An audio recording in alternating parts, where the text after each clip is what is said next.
Keystone, Universe of Education.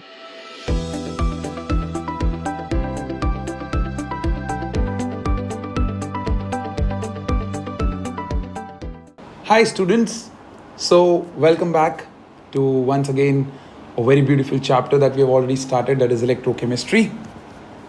And we have already finished 2 lectures. For those 2 lectures you can just follow the link given in the description below, or you can just follow the eye icon given above. Now, in today's session we are going to talk a very interesting part of this chapter, very important part. There will be a lot of equations involved, and there will be few scientists which will be introduced in your session. Now, before we start with this today's session, it becomes my responsibility to give you a brief revision of what we have done in the previous class, so that the students who have just joined the session, they can link with what we are going to do today. So let's go ahead and do the revision part. First of all, in the last class we talked about a very interesting part where we started to talk about galvanic cells, right? Remember, galvanic cells are those cells which converts chemical energy to electrical energy. This is very important. We started with the first part of this chapter, galvanic cell. The second part is electrolytic cell. Galvanic cell, chemical energy to electrical energy, spontaneous redox reaction to electrical energy. And we talked about a very interesting part of it, that is nothing but construction. And then we listed some miscellaneous terms for you. और वो miscellaneous terms कौन कौन से थे देख लेते हैं एक बार. चलिए, पहला term था आपका half cell. The first term was half cell. When an electrolyte electrode is basically put into an electrolytic solution, then we say a half cell is produced. Then we moved on to a very interesting part, that is nothing but electrode potential. ये बहुत important है मेरे बच्चे समझना. Electrode potential के बिना इस chapter की कहानी बिल्कुल भी पूरी नहीं हो सकती. So please pay your kind attention in the revision also, so that you have everything in your mind regarding electrode potential. Now, electrode potential क्या होता है? It is the potential developed between the electrode and the electrolytic solution. अब एक electrode को जब एक electrolytic solution में डालते हैं तो 2 पॉसिबल रिएक्शंस थे, oxidation and reduction, right? Oxidation की वजह से negative charge on electrode, positive charge on electrolytic solution, एक पोटेंशियल डेवलप हो गया, उसको हमने नाम दिया था इलेक्ट्रोड ऑक्सीडेशन पोटेंशियल. और रिडक्शन की वजह से इलेक्ट्रोड पे पॉजिटिव चार्ज और इलेक्ट्रोलाइटिक सॉल्यूशन पे नेगेटिव चार्ज, उसको हमने नाम दिया था what was given as electrode reduction potential. तो 2 तरह के हमने पोटेंशियल्स किए थे, that was electrode oxidation potential and the second one was electrode reduction potential. ध्यान से समझिएगा इस चीज़ को. और हमने आपको बताया था कि सिंस दोनों में पोलैरिटीज जो हैं वो रिवर्स हो रही हैं, पोटेंशियल्स में साइन कन्वेंशंस जो हैं रिवर्स हो रहे हैं, तो electrode oxidation potential is negative of electrode reduction potential in a given condition. So EOP is equals to minus of ERP. Now this was when we were talking about in any condition. लेकिन दिक्कत ये था कि absolute electrode potential को measure करना is very difficult. In fact it is impossible. Why? Because simple oxidation को measure नहीं किया जा सकता, सिंपल रिडक्शन को मेजर नहीं किया जा सकता. हम तो रिडॉक्स को क्या कर सकते हैं बच्चे, मेजर कर सकते हैं. So therefore what we had to do is we had to create a standard hydrogen electrode, जिसके रिस्पेक्ट में हम सारे स्टैंडर्ड ऑक्सीडेशन पोटेंशियल्स या सारे स्टैंडर्ड रिडक्शन पोटेंशियल्स निकालेंगे. And that is where new terms were introduced, standard oxidation potential and standard reduction potential. और ये भी एक दूसरे के रिवर्स होंगे obviously. Oxidation potential and reduction potentials are reverse, तो स्टैंडर्ड हो या सिंपल कंडीशन हो वो सेम ही रहने वाला है. ऑलराइट, सो बेसिकली आपको ये चीज समझनी है कि स्टैंडर्ड ऑक्सीडेशन पोटेंशियल या रिडक्शन पोटेंशियल क्या होता है.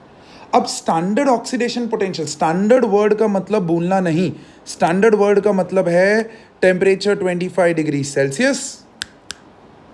Concentrate on this. pressure 1 atmosphere, and yes, perfectly right. I can see lots of students are recalling that in their mind. Sir, concentration of the solution being 1 molar. जैसे ही ये condition बनेगी तो हमारा वो half cell standard half cell बोला जाएगा, और जब उसको हाइड्रोजन के रिस्पेक्ट में कनेक्ट किया जाएगा तो हमें या तो उसका स्टैंडर्ड ऑक्सीडेशन पोटेंशियल मिल जाएगा या स्टैंडर्ड रिडक्शन पोटेंशियल मिल जाएगा। और वो मैंने आइडेंटिफाई करने का तरीका आपको बताया है। अगर हाइड्रोजन के सामने इलेक्ट्रोड डिसॉल्व हो रहा है तो वो उसका ऑक्सीडेशन पोटेंशियल है। याद आया, एनोड पे ऑक्सीडेशन, ऑक्सीडेशन पे डिसोल्यूशन होता है, और रिडक्शन के वक्त उस इलेक्ट्रोड पे डिपोजिशन होगा हाइड्रोजन के रिस्पेक्ट में। तो ये चीज आपको बिल्कुल परफेक्टली समझनी है। तो यहां पर once again I will just clear this out. हमने एक टर्म आपको दिया स्टैंडर्ड हाइड्रोजन इलेक्ट्रोड, और उसके रिस्पेक्ट में हमने स्टैंडर्ड ऑक्सीडेशन या फिर स्टैंडर्ड रिडक्शन पोटेंशियल्स निकाले। बट IUPAC सेड कि हम हर जगह पे स्टैंडर्ड रिडक्शन पोटेंशियल्स का ही यूज करेंगे। क्यों करेंगे भाई? ताकि हमारे कैलकुलेशंस में हमें कोई कंफ्यूजन ना हो। तो अगर ऑक्सीडेशन निकला है तो नेगेटिव करके उसका हमने रिडक्शन बना लिया। अब सब इलेक्ट्रोड्स के हमारे पास रिडक्शन पोटेंशियल्स आ चुके थे, रिडक्शन पोटेंशियल्स आ चुके थे, तो हमने उससे एक बहुत ही इंटरेस्टिंग सीरीज बनाई थी जिसका नाम था इलेक्ट्रोकेमिकल सीरीज। और इस सीरीज में हमने देखा कि हाइड्रोजन के रिस्पेक्ट में कुछ पोटेंशियल्स, कुछ स्टैंडर्ड रिडक्शन पोटेंशियल्स जो है वो पॉजिटिव थे और कुछ जो है वो नेगेटिव थे। And based on that very very important part हमने यहां पर देखा था, what is the application of the electrode potentials that you have calculated. And to revise that, I will just speak it out over here. If you have not written in the last class, please write it down. Electrode standard reduction potential is directly proportional to cathode forming tendency, एक चीज। दूसरा, standard reduction potential is directly proportional to the oxidizing power. Third, standard reduction potential is inversely proportional to reducing power. And fourth, standard reduction potential is inversely proportional to reactivity of that metal or that element. तो basically बच्चे, एक particular substance का जितना ज्यादा reduction potential उतना उसका cathode forming tendency ज्यादा, उतना उसका ऑक्सीडाइजिंग पावर ज्यादा, उतना उसका कम रिड्यूसिंग पावर एंड उतना उसका कम रिएक्टिविटी। बस ये 4 पॉइंट जो भी यहां पर मैंने बताए हैं, that are nothing but significance और application of electrode potentials that we have calculated. तो उस चीज को बहुत अच्छे से समझ लीजिएगा। And in the last class itself I told you something very very important. I told you that to mention electrode oxidation potential, we mention it as M going to M plus.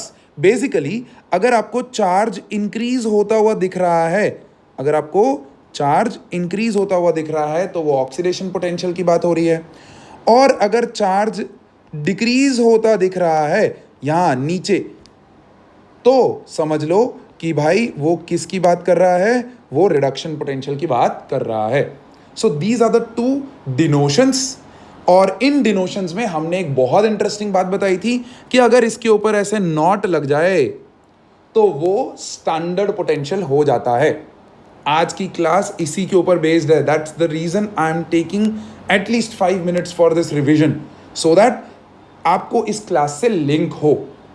अब आपको बहुत importantly ये समझना है, oxidation potential, reduction potential, हम use ज़्यादातर reduction potential ही करेंगे। अगर उसने ऑक्सीडेशन पोटेंशियल भी दिया है तो कोई टेंशन लेने की बात नहीं है, हम उसको रिडक्शन में कन्वर्ट कर लेंगे, माइनस ERP, पता है अपने को, है ना? गुड। फिर हमने देखा था कि अब हमारे पास सारे एलिमेंट्स के स्टैंडर्ड कंडीशंस में, प्लीज़ मेरे एम्फेसिस को ध्यान से समझिए, स्टैंडर्ड कंडीशंस में हाइड्रोजन के रिस्पेक्ट में पोटेंशियल्स मिल चुके थे। अब जब हाइड्रोजन के रिस्पेक्ट में स्टैंडर्ड कंडीशन में पोटेंशियल्स मिल चुके थे, तो अब मैं जिंक इलेक्ट्रोड लूं, कॉपर इलेक्ट्रोड लूं, उन दोनों को कनेक्ट करूं, तो उस सेल से मुझे मैक्सिमम कितना पोटेंशियल मिल सकता है इन स्टैंडर्ड कंडीशन, वो मैं ढूंढ सकता था। और उसी को हमने नाम दिया था EMF of the cell, right, जिसको हमने सेल पोटेंशियल के नाम से जाना था.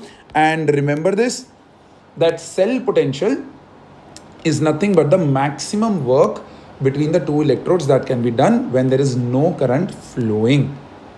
एक बार आपने उसके अंदर करंट फ्लो करना स्टार्ट कर दिया तो उसका जो वोल्टेज डिफरेंस है वो कम होना शुरू हो जाएगा, यूज अप होना शुरू हो जाएगा ना बच्चे सेल, तो वो कम होना शुरू हो जाएगा. And that value will be known as potential difference. Now that is no more cell potential. Cell capacity तो क्या है बच्चे? Cell capacity तो maximum वो capacity कितना वोल्टेज हमें वो दे सकता है. So potential difference और EMF में एक thin line difference है, और ये thin line difference I have tried to explain you over here, but once you go with the electricity chapter in your physics तो इस चीज़ को और clarity से आप समझ पाओगे. अभी if I start clearing all that stuff तो आपका चैप्टर जो है लैक हो जाएगा. So let's not go into that and nobody is going to ask you in the world of chemistry. But EMF और पोटेंशियल डिफरेंस में फ़र्क इतना है कि EMF is the maximum capacity and potential difference is the difference between the potentials of the electrodes at any given condition during the cell is in working condition. ये बहुत importantly समझ लेना. Is that perfectly okay? Now EMF, cell potential, मैंने आपको बताया था cell potential is E cell, और E cell को कैलकुलेट करने के लिए nothing but E cathode plus E anode किया था सबसे पहले हमने, जिसमें हमने कैथोड का रिडक्शन पोटेंशियल एंड एनोड का ऑक्सीडेशन पोटेंशियल ले डाला था. लेकिन वंस अगेन यहाँ कंफ्यूजन्स कि सर कहाँ रिडक्शन कहाँ ऑक्सीडेशन. तो वंस अगेन यूनियन ने बोला कि टेंशन मत लो भाई, टेंशन मत लो, be cool about it. E cell को कैलकुलेट करने के लिए you use E cathode minus E anode. लेकिन इस बार हम दोनों के रिडक्शन पोटेंशियल्स ही यूज करेंगे. भले फिर उन्होंने क्वेश्चन में ऑक्सीडेशन पोटेंशियल दिया हो, we will convert them to reduction potential and we will utilize in this equation. So generally you will be seeing this equation. But इस इक्वेशन का सबसे बड़ा लैक पॉइंट देखो, this is the point where today's chapter's hint is going to be given to you. इस equation के हिसाब से हमें E कैथोड चाहिए, E एनोड चाहिए. बट E कैथोड और E एनोड किसी भी एलिमेंट का पोटेंशियल तो हमें अभी सिर्फ स्टैंडर्ड कंडीशन में ही पता है, नॉन स्टैंडर्ड कंडीशन में तो हमें पता ही नहीं है. तो जब वो पता ही नहीं है तो हम यहाँ पर E cell non standard condition में निकाल ही नहीं सकते हैं. So this equation is going to be used to calculate E naught cell. Getting the point? That is E naught cathode minus E naught anode, क्योंकि उन दोनों के standard potentials हैं हमारे पास, non-standard potentials नहीं हैं. And that is where the limitation to the coined word that is electrochemistry and in that galvanic cells was coming up. What was that? कि non-standard conditions, standard condition 1 molar, temperature 25, pressure 1 atmosphere. बार बार remind करवा रहा हूँ ताकि आपको एकदम अच्छे से दिमाग में बैठ जाए. अब जब सेल वर्किंग में जाता है तब कंसंट्रेशन ऑफ द आयंस जो है वो तो चेंज होगा कंटिन्यूसली. तो उस केस में it was the need of the hour that we had to relate the cell potential with the concentration of the ions with the temperature or with the pressure. अगर वो relate करने में कामयाब हो गए तो हमारा काम जो है वो बहुत आसान हो जाएगा. Getting the point? And that is where today's chapter is going to bring about the importance of calculating the cell potential in non-standard conditions. But before we go ahead with the today's lecture, one last thing which has to be cleared in your mind, which has to be revised, that is nothing but everywhere we cannot just keep drawing the cells, right? So once again the union helped us with a very very interesting thing, that is cell representation. और मैंने last class में भी आपको बताया था कि cell representation करने के लिए आपको लोन लेना पड़ेगा.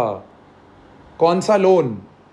नहीं भाई, होम लोन नहीं, कार लोन नहीं, आपका ये जो लोन है दैट सिंपली सेल रिप्रेजेंटेशन का loan. What does it denotes? It denotes left side of the representation always denotes oxidation happens on anode. Oxidation happens on anode and anode is negative. Statement complete करिएगा in a galvanic cell. तो आपका sign convention याद करने का भी झंझट खत्म हो जाएगा. और मैं जस्ट सिंपली एक जनरल रिएक्शन का आपको सेल रिप्रेजेंटेशन दिखा देता हूं wherein M solid going to M plus aqueous, फिर यहाँ पर इसका कंसंट्रेशन, फिर था सॉल्ट ब्रिज, फिर था हमारा पास M plus aqueous going to M solid, reduction हो गया, एंड यहाँ पर आ गया C2 कंसंट्रेशन. और इसी में हमने एक और आपको चीज़ बताई थी कि अगर दोनों में से कोई भी एक गैसियस इलेक्ट्रोड हो जाता है तो आपको यहाँ पर प्लैटिनम लिखना पड़ेगा, इनर्ट इलेक्ट्रोड दिखाना पड़ेगा. So this is very very important. Cell representation में से आपको सेल रिएक्शंस बनाने आने चाहिए और cell reaction, given cell reaction में से सेल रिप्रेजेंट करना आना चाहिए. And I know we have not done any questions based on this. What I'm going to do is, after today's class, I'm going to bring about a dedicated class only on the applications of these things. सिर्फ और सिर्फ questions होंगे और उनका discussion करेंगे हम one by one. I'll give you the varieties, different varieties, how the questions can be asked. All right then? Okay. So this was the part. Till the last lecture we covered. We started with electrochemistry. बहुत importantly दो terms को हमने पहले lecture में सिर्फ define किया था, sales बताए थे, और फिर लास्ट लेक्चर में हमने फर्स्ट सेल की कहानी शुरू की थी जिसमें हमने कुछ मिसलेनियस टर्म्स आपको रिवाइज करवाए थे. The first is half cell, second is electrode potential, third was electrochemical series, fourth was redox couple, and fifth term was EMF और सेल पोटेंशियल.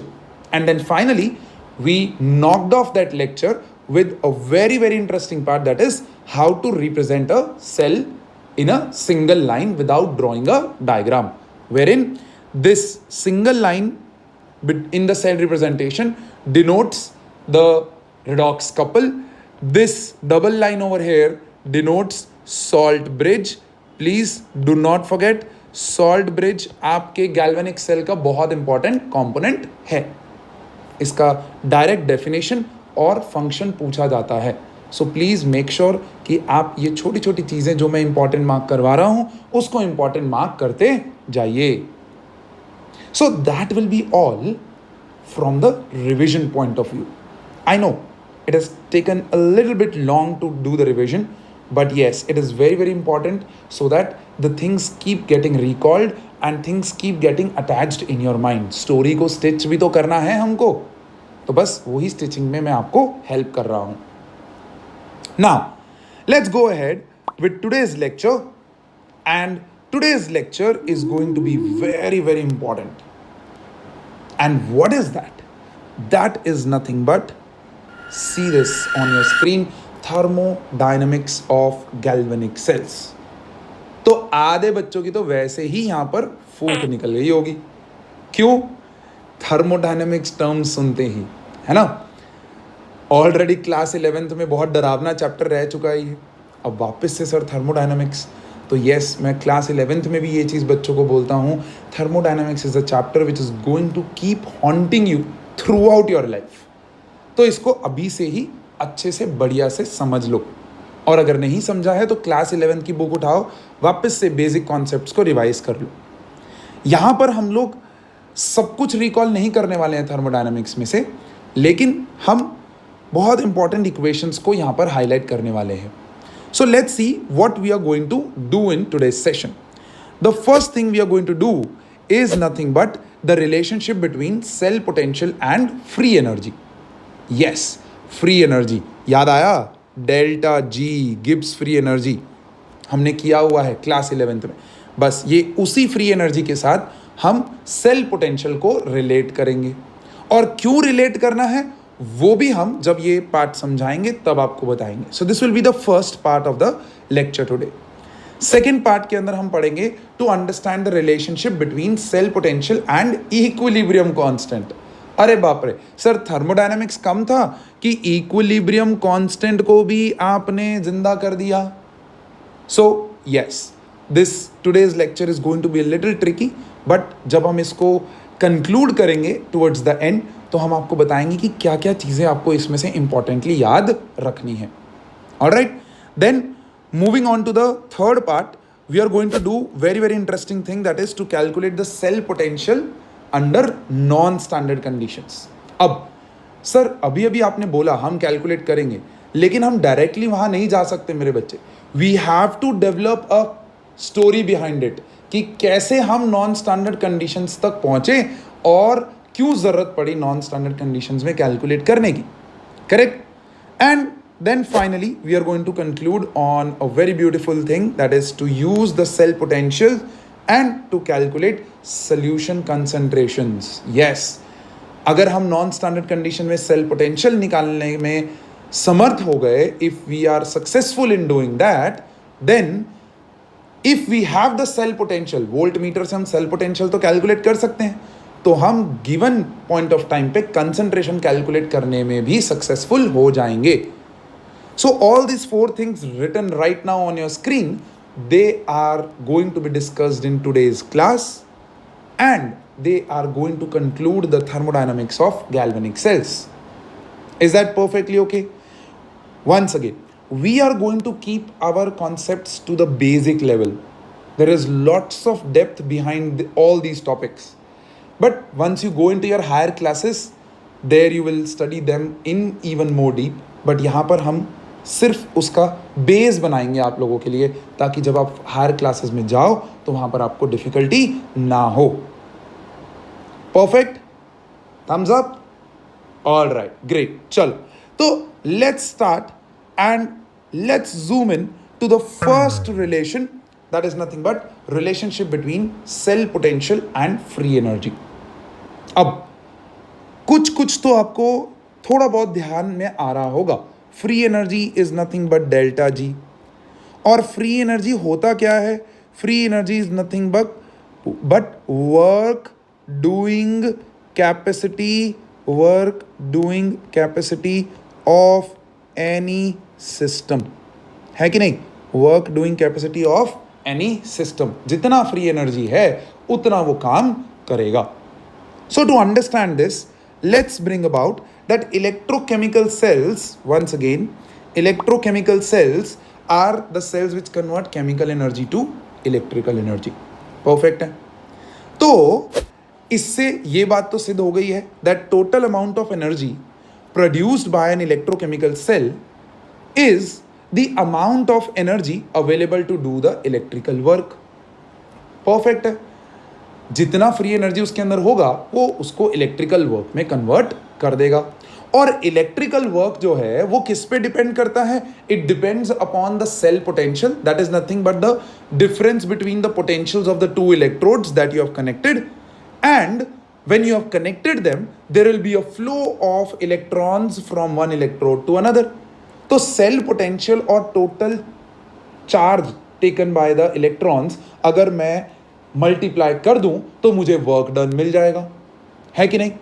तो before going to the chemical part of it, थोड़ा सा physics part देख लेते हैं। वो ये कि भाई electrical work done by any system, एक इलेक्ट्रिकल सिस्टम की बात करें तो उसका electrical work is defined by very important equation, that is this, that is delta V is equals to work done by charge flowing in the circuit.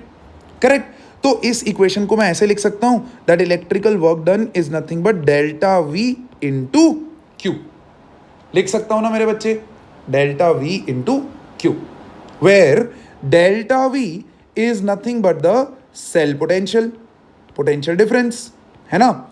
And Q is nothing but the total charge flowing in the circuit. अब total charge flowing जो है वो कौन carry कर रहा है भाई? Charge is being carried by flow of electrons. तो यहां पर एक नीड थी कि हम टोटल चार्ज कैरिड को फ्लो ऑफ इलेक्ट्रॉन्स के टर्म में निकाल ले। And to do that, to do this special work, a very very important scientist came up in our life and his name was Faraday. Yes मेरे बच्चे, Michael Faraday.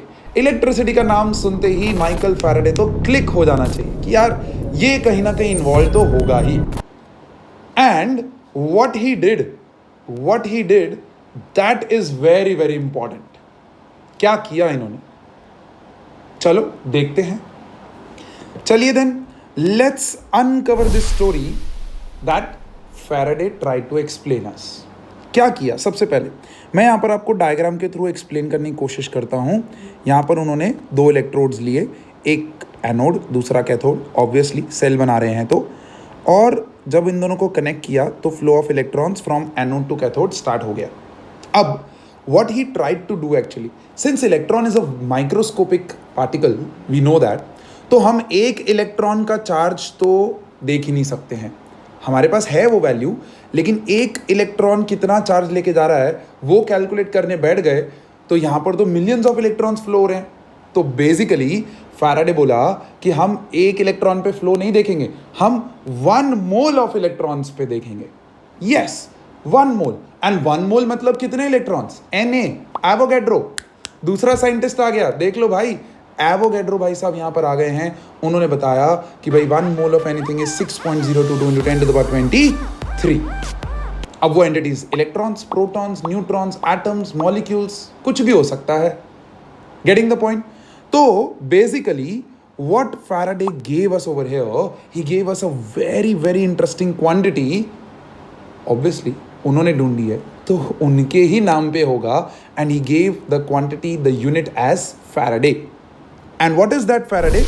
The Faraday is the dimensionless unit of electric charge quantity, which is defined as the charge carried by the flow of 1 mole of electrons in any circuit। और कैसे निकाला होगा ये, कैसे निकाला होगा ये चार्ज? देखिए ये रहा। We know that on 1 electron the charge is 1.602 × 10⁻19 coulomb. एक इलेक्ट्रॉन पे इतना चार्ज है तो 1 मोल पे कितना चार्ज होगा? So just multiply with Na and there you get what is the quantity 96486 coulombs per mole. ध्यान से देखना, कूलम्स पर मोल क्यों डाला है भाई? कूलम्स पर मोल इसलिए डाला है क्योंकि 1 मोल ऑफ इलेक्ट्रॉन्स की क्वांटिटी है ये। Getting the point? और इस क्वांटिटी को उन्होंने नाम दिया 1 फैराडे, जिसको प्यार से 1F भी लिखा जाता है। यस, और कैलकुलेशन पर्पसेस के लिए इस क्वांटिटी को और आसान कर दिया गया, अप्रोक्सीमेट ले लिया गया एज 96500।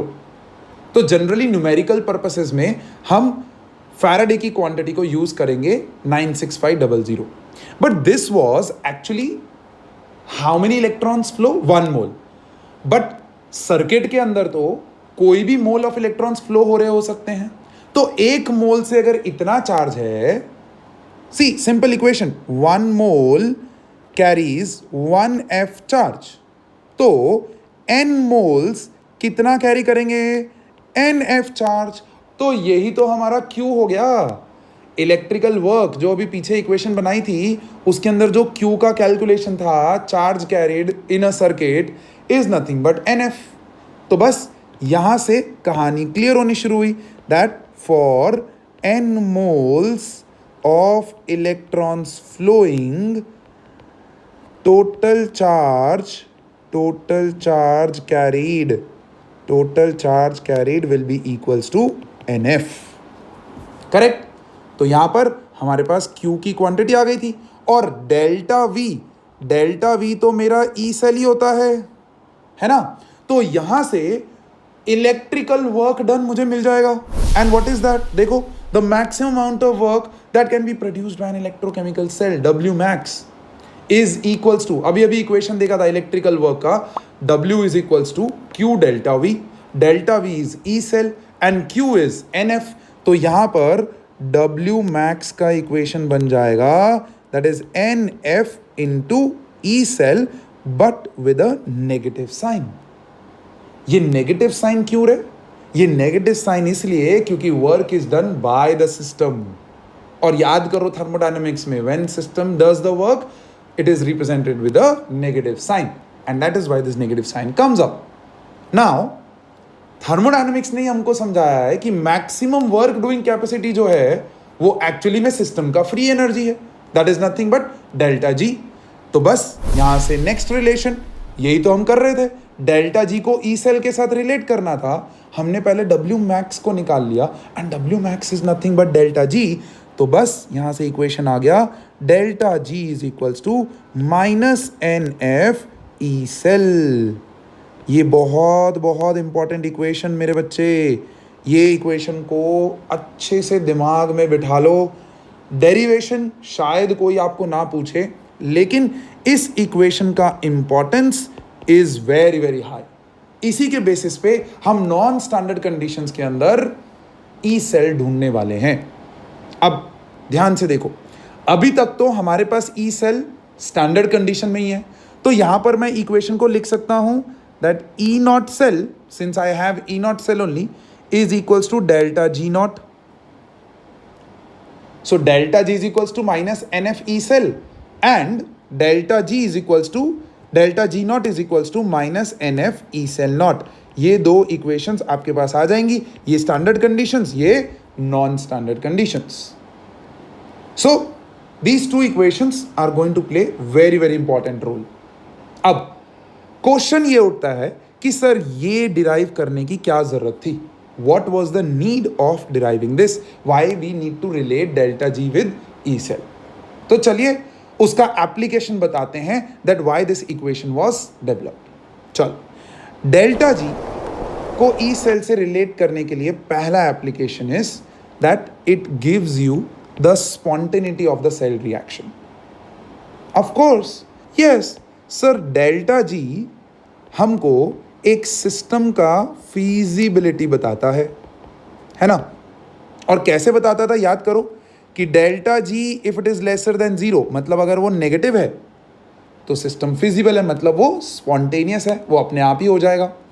फिर डेल्टा जी अगर ग्रेटर देन जीरो है, मतलब पॉजिटिव है, तो कहने का मतलब क्या कि यहां पर उसके पास फ्री एनर्जी नहीं है, मतलब वो एक नॉन स्पॉन्टेनियस रिएक्शन है, उसको करवाने के लिए हमको एनर्जी देना पड़ेगा। And finally delta G is equals to zero, कहने का मतलब कि सिस्टम यहां पर इक्विलिब्रियम पे है। तो बस देखिए यहां पर इस एक इक्वेशन की वजह से हमने थर्मोडायनामिक्स भी इंट्रोड्यूस कर दिया और हमने इक्विलिब्रियम भी इंट्रोड्यूस कर दिया। और डेल्टा जी और के बीच में रिलेशन तो हम जानते ही हैं, बस उसी से ही हम लोग ई सेल और के बीच में भी रिलेशन निकाल लेंगे। That is your second thermodynamics of electro galvanic cells का सेकेंड पॉइंट। अभी हम फर्स्ट पॉइंट का एप्लीकेशन देख रहे हैं कि अगर हमें डेल्टा जी मिल जाए तो हम सेल रिएक्शन की फिजिबिलिटी पे कमेंट कर सकते हैं। And to do so I am bringing about a beautiful table in your life. Once again, one of the most important table, रट्टा नहीं मारो, इसको समझने की कोशिश करो कि अगर delta G less than zero मुझे रखना है तो मतलब ई सेल का value should be greater than zero. We have just delta G is equals to minus N F E cell. अगर ये टर्म पॉजिटिव है तो ही तो डेल्टा जी नेगेटिव होगा। तो मतलब अगर किसी भी सेल का पोटेंशियल पॉजिटिव आ रहा है तो उसका मतलब है कि वो स्पॉन्टेनियस सेल है, मतलब वो एक गैल्वेनिक सेल है। यस, यहां से ही डिफरेंशिएशन स्टार्ट हो जाएगा। और अगर उसी ई सेल की वैल्यू नेगेटिव आ रही है तो नेगेटिव और नेगेटिव मिलके डेल्टा जी का वैल्यू पॉजिटिव बना देगा। That's your second condition over here. And if delta G becomes positive तो आपका सेल रिएक्शन नॉन स्पॉन्टेनियस हो जाएगा। और अगर नॉन स्पॉन्टेनियस है तो वो खुद नहीं होगा, आपको इलेक्ट्रिसिटी देके उस रिएक्शन को करवाना पड़ेगा। तो ये आपका इलेक्ट्रोलिटिक सेल की तरह बिहेव कर सकता है और ये आपका गैल्वेनिक सेल की तरह बिहेव कर सकता है। The first condition is for galvanic cell, the second condition is for electrolytic cell. Left is the third, wherein the system has achieved nirvana. Yes. What is that nirvana point? That nirvana point is equilibrium point, sir. जहां पर rate of flowing of electrons from anode to cathode becomes equals to rate of flowing from cathode to anode. तो system जो है वो equilibrium पे आ गया, और जब वो इक्विलिब्रियम पे आ गया तो ई सेल का वैल्यू जीरो हो जाएगा. ई सेल का वैल्यू जीरो हो जाएगा तो डेल्टा जी भी जीरो हो जाएगा. हाँ, अगर वो स्टैंडर्ड कंडीशंस में इक्विलिब्रियम अचीव करता है तो डेल्टा जी नॉट जीरो हो जाएगा और ई नॉट सेल जीरो हो जाएगा. बट ऐसा जनरली होता नहीं है. Getting the point?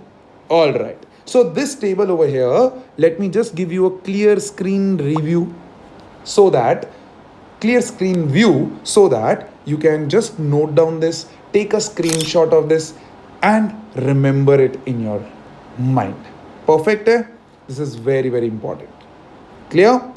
ये था पहला application of this equation, delta G is equals to minus NF E cell. फिर आता है दूसरा application. चलिए समझते हैं दूसरा application. दूसरा application है potentials for the sum of half reactions. Sir, आपने जो हेडिंग लिखा है कुछ कंफ्यूजिंग हो गया है हमारे दिमाग में. चलिए आपको एक्सप्लेन करते हैं. मैं आपको बोलता हूं कि भाई मेरे पास यहां पर एक इक्वेशन है, that is Fe + 3 electrons going to Fe, है ना. रिडक्शन हो रहा है, Fe + 3 is going to Fe. इसका मुझे ई नॉट सेल ढूंढना है. ई सेल तो मैं अभी ढूंढ ही नहीं सकता हूँ, ई नॉट सेल मुझे ढूंढना है. How do I do? तो आप बोलोगे सर इलेक्ट्रोकेमिकल सीरीज देख लो. बट इलेक्ट्रोकेमिकल सीरीज में ये तो अवेलेबल है ही नहीं, तो कैसे ढूंढा जाए? तो ये इक्वेशन है वो हमको हेल्प करेगी. और क्यों हेल्प करेगी उसका रीजन देखिए.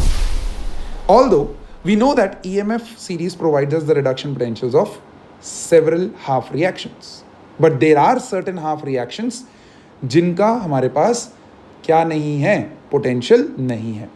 तो हम क्या कर सकते हैं? when the standard potential for half reaction is not available, we can use the relationship between the standard potentials of two reactions and their free energy and then add them up. Yes, that's the trick over here. क्या है वो trick? कि भाई जो E cell होता है ना मेरे बच्चे, this E cell is an intensive property. This E cell is not an intensive property. I'm really sorry, it's not an intensive property, it's an extensive property. And it is not a state function, it is a path function. तो basically इसके ऊपर आप mathematical operations like plus, negative, multiply, divide नहीं लगा सकते directly. Whereas delta G जो है वो एक इंटेंसिव प्रॉपर्टी है और वो एक स्टेट फंक्शन है. Already did in thermodynamics. तो हम इसके ऊपर ये सारे मैथमेटिकल ऑपरेशंस लगा सकते हैं. तो बस इसी का यूज करेंगे और किस तरह से हम आपको सम करके अननोन पोटेंशियल्स निकालना सिखाएंगे, that is coming up on the screen. देखिए, let's take an example that I have an equation which I just told you that Fe3 plus 3 electrons going to Fe. अब इसका डायरेक्टली तो मेरे पास available नहीं है, लेकिन मेरे पास ऐसे दो रिएक्शंस हैं जिनको ऐड करके मैं ये चीज़ कर सकता हूँ. चलिए देखते हैं कैसे करेंगे वो. मेरे पास है EMF सीरीज में मेरे पास एक सेल रिएक्शन है Fe3 plus electron going to Fe, correct. और दूसरा है Fe2 plus 2 electrons going to Fe. इसका cell potential is plus 0.77 volt and इसका सेल पोटेंशियल देखो, रिडक्शन लिखा है तो रिडक्शन पोटेंशियल की बात कर रहा हूं, -0.45 वोल्ट. अब हमें दिख रहा है कि अगर मैं इन दोनों इक्वेशंस को ऐड कर दूं डायरेक्टली तो यहां पर I am really sorry, this is Fe3 plus से Fe2 प्लस जा रहा है. तो अगर आपने ऐड किया तो ये और ये कैंसिल हो जाएगा. ऐड करोगे तो आपके पास मिलेगा Fe3 plus 3 electrons going to Fe. मिल रहा है, ये जो रिएक्शन जिसका सेल पोटेंशियल निकाल रहा है वो मिल रहा है. लेकिन यहां पर आपने रिएक्शंस को तो ऐड कर दिया, लेकिन आप सेल पोटेंशियल्स को डायरेक्टली ऐड नहीं कर पाओगे, because E cell is not an intensive property.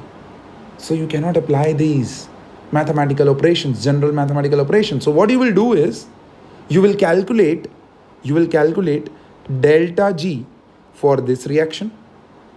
वो निकलेगा with minus NF E naught cell, where E naught cell आपके पास है plus 0.77, F आपके पास है 96500. N over here is nothing but the total moles of electrons flowing in a particular equation. तो देखो यहाँ पर कितने फ्लो हो रहे हैं, 1 इलेक्ट्रॉन, तो यहाँ n की वैल्यू 1 हो जाएगी, तो ये डेल्टा जी 1 आ जाएगा. Correct. Similarly then you take this equation और उनका डेल्टा जी निकालोगे तो डेल्टा जी 2 आएगा with same equation minus N F E cell not, लेकिन इस बार ई सेल नॉट यूज करोगे ये, n यूज करोगे 2 एंड डेल्टा जी की वैल्यू निकालोगे. अब डेल्टा जी वैल्यू को ऐड करोगे, then you will get the delta G for this equation over here. Question अभी खत्म नहीं हुआ है. delta G for this equation you will get. अब यहां से you will apply the equation in reverse. delta G3 is equals to minus NF E naught cell. delta G3 है, N आपके पास है 3 इलेक्ट्रॉन्स, F 96500. अप्लाई करो, E naught cell निकालो, and you will find कि E naught cell found out from this equation and E naught cell found out by directly adding, दोनों में large difference है. तो ये चीज बहुत समझने वाली बात है बच्चे, that E cell is not an intensive property, not a state function, it is a path function. So we cannot directly add E cells of two half reactions. लेकिन हम delta G is equals to minus N F E cell use करके potentials को sum up कर सकते हैं. And the way I have shown you, that is where the application of delta G is equals to minus N F E cell gets over. And दिखने में बहुत छोटा लग रहा है, बट ये बहुत बड़े बड़े धमाके करेगा. जब हम न्यूमेरिकल क्वेश्चंस देखेंगे तो आपको पता चलेगा कि एक सिंपल सी ये इक्वेशन कितना आसान कर देती है आपके क्वेश्चंस को, या कितना कॉम्प्लिकेट कर देती है कई बार आपके क्वेश्चंस को. Perfectly okay, all right. So this was the first portion of thermodynamics in galvanic cell, that is nothing but relationship between किसके और किसके बीच में, cell potential and free energy के बीच में. Pay attention in the class. Is that perfectly okay? Now the second portion where we are going to uncover the story of relationship between standard cell potential and the equilibrium constant. To do so, let's recall a thermodynamic relation between free energy and equilibrium constant. एक general reaction लेते हैं जो आपकी screen के ऊपर अभी आपको दिख रहा होगा, एक general reaction, and that is nothing but AA goes to AA plus BB goes to CC plus DD, where small ABCD are stoichiometric coefficients and capital ABCD are reactants and products. I suppose 12th standard students हैं, इतना तो समझ में आता है. इस reaction के लिए I can state that delta G naught free energy, since हम इक्विलिब्रियम पे पहुंच चुके हैं तो डेल्टा G की वैल्यू तो 0 हो चुकी है, तो delta G not is equals to minus RTLN K. बहुत इंपॉर्टेंट, ये हम क्लास 11th में पढ़ चुके हैं. डेरिवेशन की कोई ज़रूरत नहीं है, वहाँ पर भी रिलेशन ही पढ़ा था, यहाँ पर भी हम रिलेशन ही पढ़ रहे हैं. The delta G not is equals to minus RTLN K. LN है, this is natural log, this is not your log based 10. ध्यान देना इस चीज़ का. एंड अभी अभी थोड़ी देर पहले we have just proved that delta G naught is equals to minus NF E cell naught. तो अगर मैं इसको इक्वेशन नंबर 1 मार्क करूं, इक्वेशन नंबर 2 मार्क करूं और दोनों को रिलेट करूं, तो मेरे पास इक्वेशन आता है minus NF E cell naught is equals to minus RTLN के. और अगर मैं NF को माइनस NF को एक साइड पे ले आऊं तो मेरे पास फाइनल इक्वेशन बनता है E naught cell is equals to RT by NF ln K. ध्यान से समझिएगा इस चीज को। क्या किया हमने यहां पर, हमने स्टैंडर्ड पोटेंशियल को, स्टैंडर्ड सेल पोटेंशियल को रिलेट कर दिया विद इक्विलिब्रियम कांस्टेंट। क्यों स्टैंडर्ड सेल पोटेंशियल को? बिकॉज एट इक्विलिब्रियम आपका जो ई सेल है उस टाइम पे जो सेल पोटेंशियल होगा वो तो जीरो हो चुका होगा, because the system has achieved equilibrium. जितना फॉरवर्ड डायरेक्शन का रेट है उतना ही बैकवर्ड डायरेक्शन का रेट है।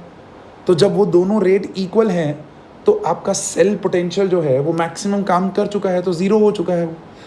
Getting the point? So we can just relate E not cell with equilibrium constant, and this is how you relate it. But this relation is at any given temperature. इस equation को और थोड़ा आसान करते हैं। आपके लिए जनरली क्वेश्चन स्टैंडर्ड कंडीशंस में ही होंगे, तो 25 डिग्री सेल्सियस होगा, प्रेशर 1 एटमॉस्फेयर होगा, लेकिन कंसंट्रेशन वेरी कर रहा होगा। ज़्यादातर कंसंट्रेशन वेरिएबल ही होता है।